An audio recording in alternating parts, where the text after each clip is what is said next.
Bien, bon matin tout le monde. Je suis content de pouvoir m'adresser à vous encore ce matin. Nous allons avoir un bon temps sur le sujet des tentations de Jésus. Nous sommes à la troisième leçon. Il va me rester encore une leçon la semaine prochaine. Nous avons eu un bon temps hier avec les frères et les sœurs de l'Église. Un bon partage et des découvertes, non pas extraordinaires, non pas des découvertes des cachées dans la Bible, mais simplement le texte qui vient dans la lecture pour découvrir cela. Nous allons aller en prière. Seigneur, puisses-tu bénir ce matin cette troisième enseignement sur les tentations que tu as eues dans ta vie, afin que nous puissions prendre courage, nous aussi, lorsque nous sommes tentés. Et c'est dans ton nom que l'on prie. Alors, je suis le pasteur René Bouchard, révérend René Bouchard, pardon. Un ou l'autre, ça ne me dérange pas. Mais de l'Église Amour et Vie de Victoriaville au Québec. Et aujourd'hui, notre température est une température avec beaucoup de vent, avec de la neige. Donc, la conduite automobile sur les grandes artères de notre province est difficile. Mais moi, je suis en sécurité à la maison pour faire ce vidéo d'enseignement.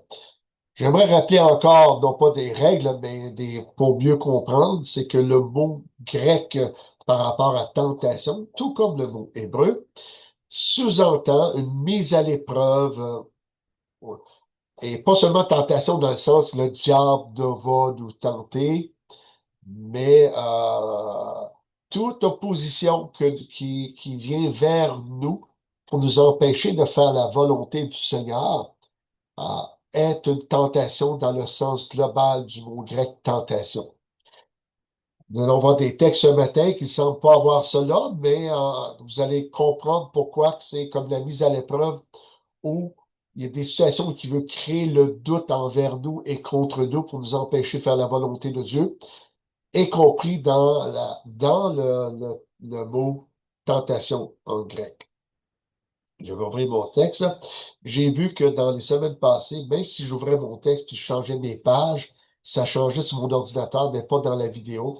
Donc, vous n'allez pas voir les textes ce matin euh, parce que dans le fond, vous attendez à ce que le, le texte change sous vos yeux puis ça ne fonctionne pas.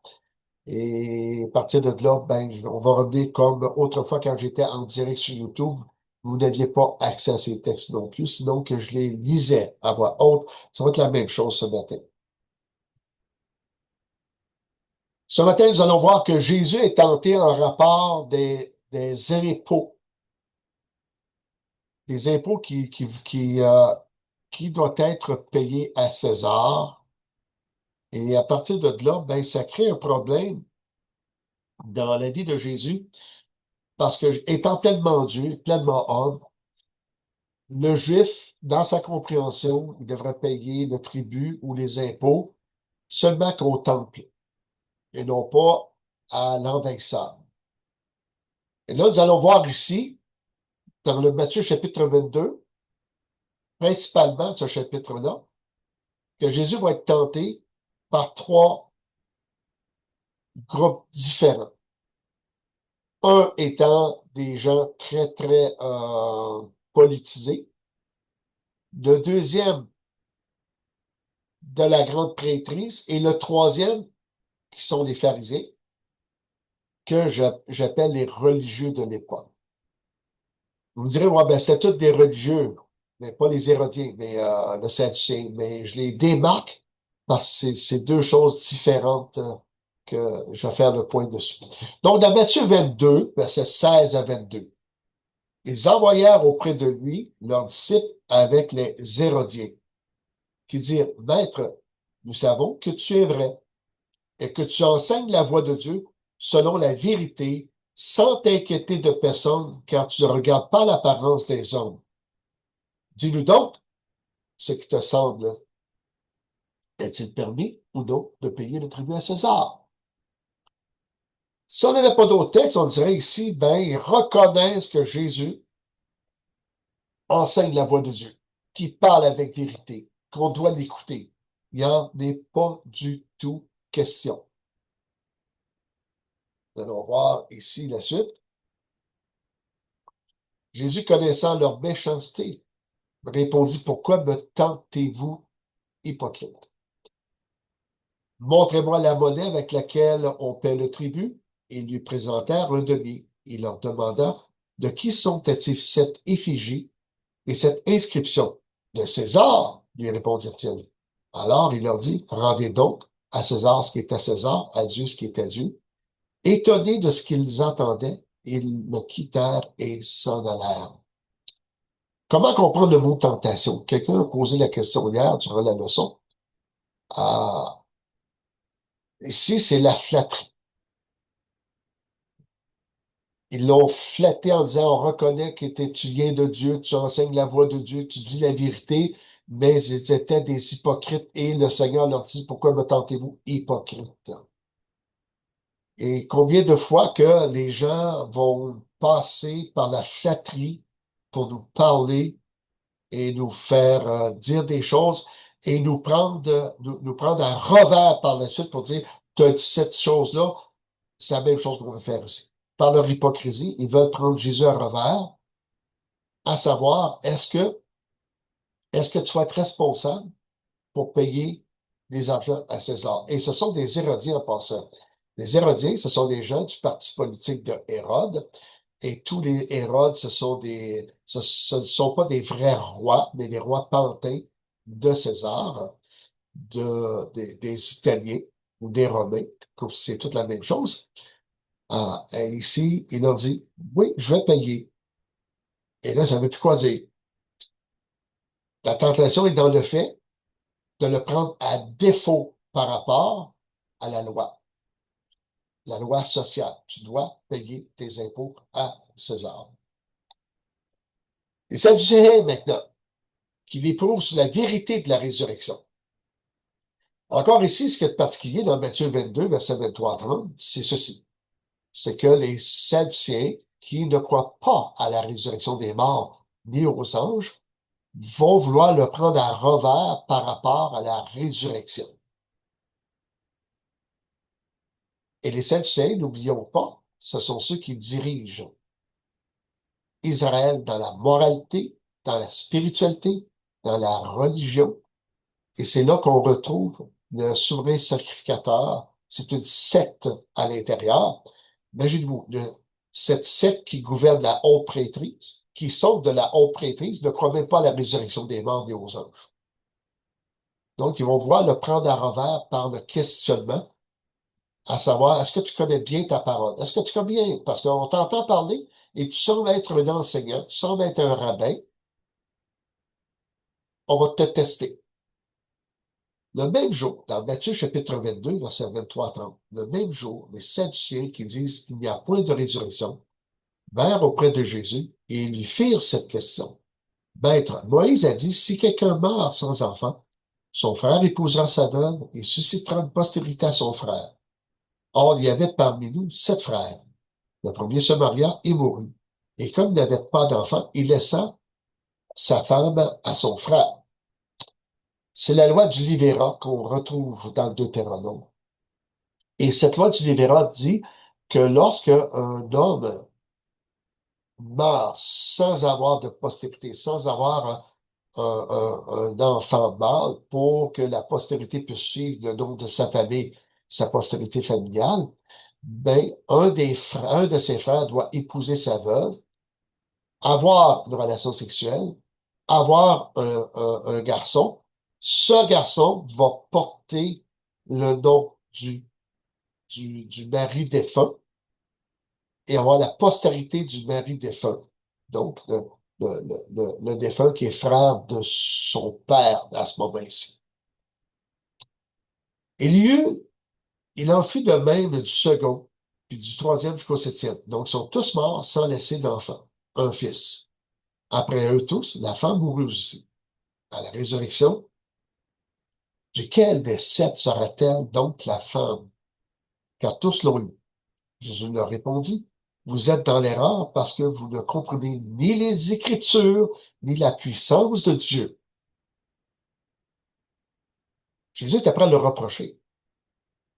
Vous voulez me prendre en faute à partir des Écritures, vous me Et ici, c'est la mise à l'épreuve. Hein. N'oubliez pas que le mot tentation en grec, c'est pas seulement la tentation comme on entend nous autres, hein, tenter à faire le mal, mais la mise à l'épreuve. Donc, ils mettent en doute sa connaissance de la parole de Dieu. Et ça nous arrive tout que les gens font la même chose avec nous. Ils disent, vous ne connaissez pas, vous ne comprenez pas les Écritures ni la puissance de Dieu. Car à la résurrection, les hommes ne prendront point de femmes, ni les femmes de Marie, mais ils seront comme les anges de Dieu dans le ciel. Et là, ça nous suscite une question. Alors, pourquoi qu'il y en a qui croient que leur mariage terrestre va durer dans l'éternité? Ça fait partie de quelques organisations religieuses qui emploient la Bible et qui font dans un temple spécial une consécration de mariage éternel et qui vont être mariés éternellement. Jésus dit ici, vous ne comprenez ni Dieu, ni les Écritures. Parce que lorsque nous serons dans la résurrection, nous serons comme des anges asexués, sans sexe. Là, la question se pose, est-ce que mon épouse Francine et moi, qu'on a vécu 40, 50 ans de vie de mariage, pour une raison ou une autre, lorsqu'on va se retrouver au ciel dans la félicité, est-ce qu'on va être ensemble, on va être prêts? Nous allons tous être près les uns des autres de toute façon. Mais on va être dans la dimension de l'éternité, dans la dimension du corps ressuscité. Nous n'aurons pas les mêmes besoins que terrestres. Nous n'aurons pas besoin de quelqu'un de nous accompagner, etc. Parce que nous serons accompagnés par le Seigneur Dieu Tout-Puissant. On parle de Jésus, on parle du Fils, puis on parle de l'Esprit. On parle de la Trinité. Donc, ici, il est tenté dans la mise à l'épreuve de sa connaissance, puis là, c'est vous qui êtes dans l'erreur. La religiosité, dans le même chapitre ici, là, on parle des pharisiens, dans Matthieu 22, versets 34 à 40. Petite historicité des pharisiens. En l'an 167 avant Jésus, Antiochus Épiphane, qui avait rentré à Israël, qui avait arrivé à Jérusalem, qui avait entré dans le temple, s'était proclamé Dieu dans le temple. Il avait fait une statue de Zeus, il l'avait installée, il sacrifiait une truie sur l'autel de Dieu dans le temple. Il a offensé. Là, t'as les prêtres de la famille Maccabée. Maccabée veut dire marteau en hébreu. Ils n'ont pas mort. Parce que sinon, quelqu'un qui est mort dit ça, c'est un Maccabée. Et là, Antiochus Épiphane, en tant qu'une guerre en Égypte qui se développe contre son armée, il part de là. Et là, il y a tout ce qui se passe. Si vous écoutez les messages dernièrement du dimanche matin sur la chaîne notre chaîne YouTube, j'ai parlé de Hanouka qui parle de cette époque. Ce que ça fait, les Judas Maccabées a fait naître un mouvement national de retour à la parole de Dieu. Une réforme spirituelle. Et dans cette réforme, il y a une secte qui s'est créée qui s'appelle les pharisiens. À la base, c'était une excellente secte. N'oublions pas que le mot secte, là, ça veut dire juste un groupe à l'intérieur d'un groupe. C'est pas la connotation qu'on lui a donnée à cause des temps modernes ou ça veut simplement dire une secte peut être aussi bonne que mauvaise, destructrice. Le mot lui-même est un mot neutre.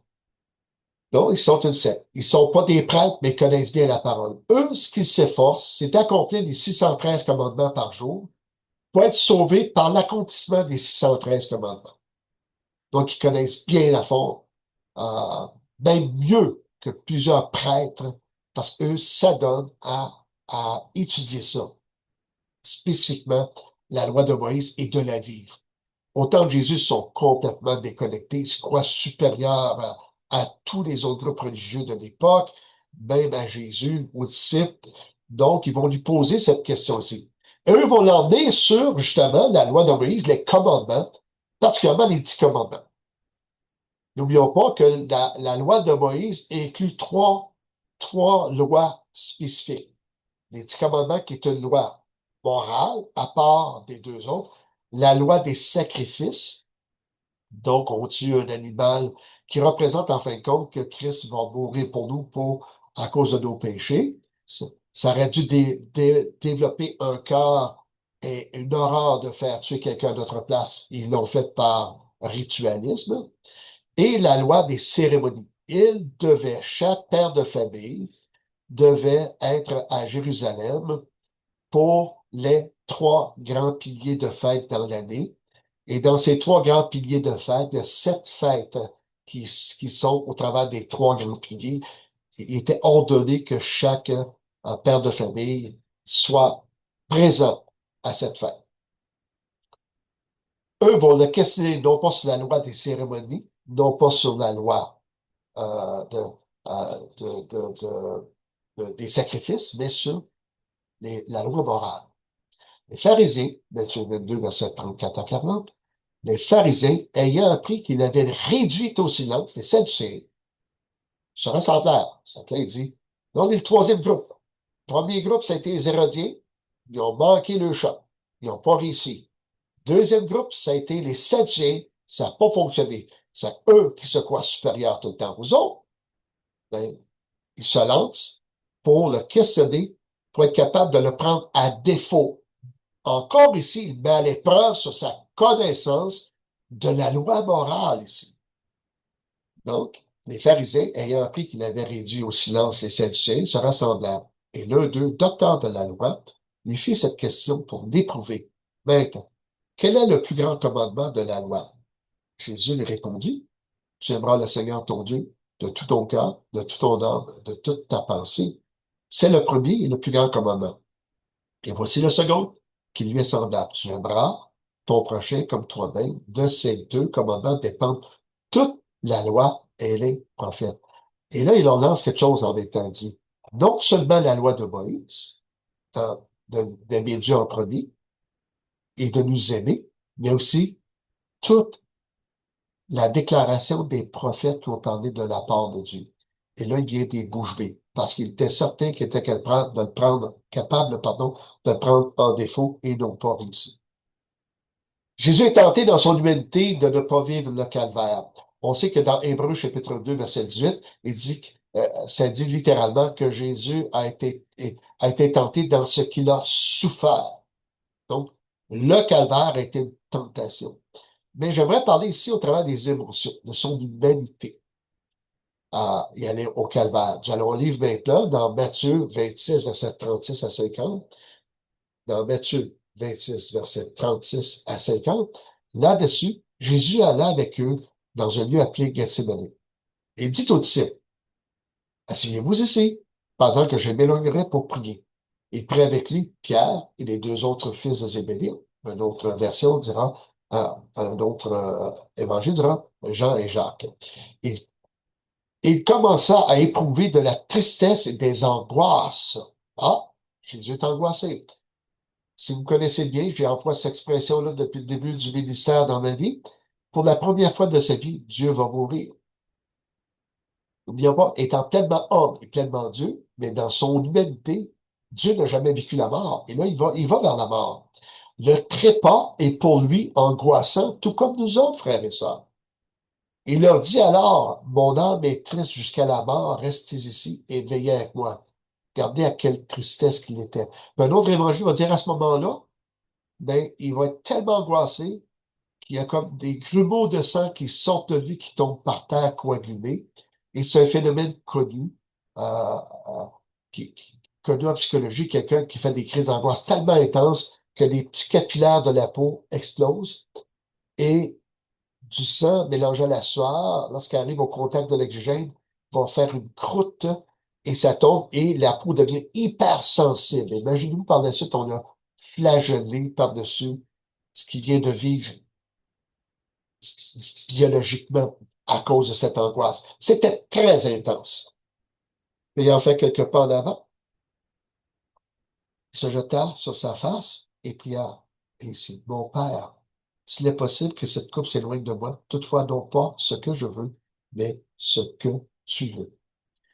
Il vint vers les disciples qu'il trouva endormis et dit à Pierre, vous n'avez donc pu veiller 1 heure avec moi? Veuillez prier afin que vous ne tombiez pas dans la tentation.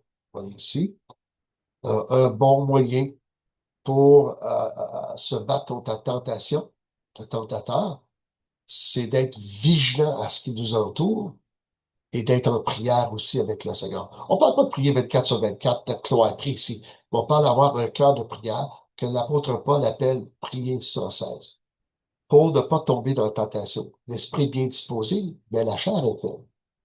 Il s'éloigna une seconde fois et prit ainsi, mon Père, si n'est pas possible que cette coupe s'éloigne sans que je la voie, que ta volonté soit faite.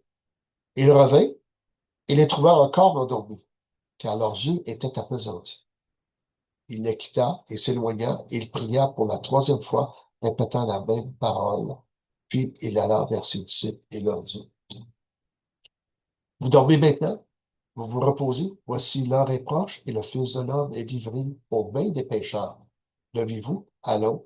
Voici, celui qui me livre s'approche. Comme il parlait encore, voici Judas, l'un des 12 arriva, avec lui une foule nombreuse, armée d'épées et de bâtons, envoyés par les principaux sacrificateurs, par les anciens du peuple. Celui qui le livrait leur avait donné ce signe. Celui que je baiserai, c'est lui, saisissez-le. Aussitôt, il s'approcha de Jésus et dit, salut, Rabbi! Il le baisa. Jésus lui dit, mon ami, ce que tu es venu faire, fais-le. Alors ces gens s'avancèrent, mirent la main sur Jésus et le saisirent.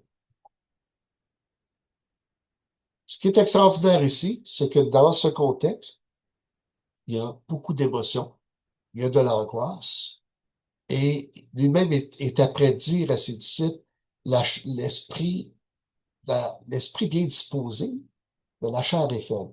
Et lui-même a dû prier pour que la volonté de Dieu se fasse. Et un autre évangile dira que après ce moment, les anges sont venus le réconforter. Il a vécu l'angoisse. Il est tenté à abandonner. Est-il possible d'éloigner cette coupe? Mais je suis venu pour faire ta volonté. Donc la tentation ici ne vient pas du mal. Il ne vient pas des Sadducéens. Il ne vient pas de la connaissance de la parole de Dieu. Mais la tentation d'abandonner vient de, de ce qui est devant nous et qu'on ne peut pas contrôler. Qu'on ne peut pas avoir la pleine connaissance de ce qui va se passer dans cet avenir devant, l'avenir proche devant nous. Jésus savait qu'il était venu pour mourir afin de donner sa vie. Il savait que, selon les prophéties de l'Ancien Testament, il savait qu'il est Dieu Tout-Puissant. Mais cette douleur de la souffrance physique qu'il va vivre, l'angoisse. Et devant cette porte du trépas qui s'en vient, il vient un sentiment et d'un désir d'abandonner, qui va se reprendre dans la prière et le réconfort de son Père et des anges en disant non pas ma volonté, mais ta volonté. Mais, et je suis pas prêt à moindrir. Je sais que certaines personnes dont Jésus, c'est pas de même qu'il faut le prendre. Frères et sœurs, soyons sûrs. Jésus lui-même me dit, je suis triste, mon âme est angoissée jusqu'à la mort. Et les disciples de Jésus, quand Jésus a dit ça à ses disciples une semaine auparavant, ben, le Jean et Jacques qui veulent savoir où est assis à gauche ou à la droite de Dieu dans le ciel, ils demandent à leur mère de poser la question. Pierre va dire, à Dieu ne plaît, ça t'arrivera pas. Il se chicane entre eux autres pour savoir qui est le plus grand parmi eux. Il vient de dire qu'il est angoissé puis il va mourir à Jérusalem. Puis plutôt que d'essayer de saisir l'émotion qui était prévue, ben, un désire de le faire taire, puis les autres veulent savoir leur avenir. C'est ça la gang à Jésus. Mais je veux rappeler quelque chose d'important. C'est que ce que Jésus a vécu, a été tenté en toutes choses. C'est beaucoup plus que juste les trois tentations du désert. Mais tout le long de sa vie, il a été tenté par plusieurs sortes de tentations. Par la mise à l'épreuve, par la flatterie, par sa connaissance de la parole de Dieu, par que dans son humanité, il est angoissé d'aller au calvaire. Et c'est pour ça que je rappelle Hébreux chapitre 2, verset 18, qui dit qu'il a été tenté au calvaire. Donc, si le mot tenté au calvaire, le mot tenté est là, il faut quand même le retenir. Et j'ai dit aux frères et sœurs, être tenté, ce n'est pas péché. Qu'est-ce qui est péché? C'est la consommation de la tentation. Se laisser aller et consommer cette tentation de désir dans notre cœur. Et c'est ça qui engendre, c'est là qu'il y a un péché. Et c'est Jacques chapitre 1 qui, qui nous donne tout le processus spirituel et intellectuel pour comprendre comment que ça fonctionne, le péché. Et le doute n'est pas un péché à proprement dit. La tentation non plus n'est pas un péché à proprement dit. C'est la consommation.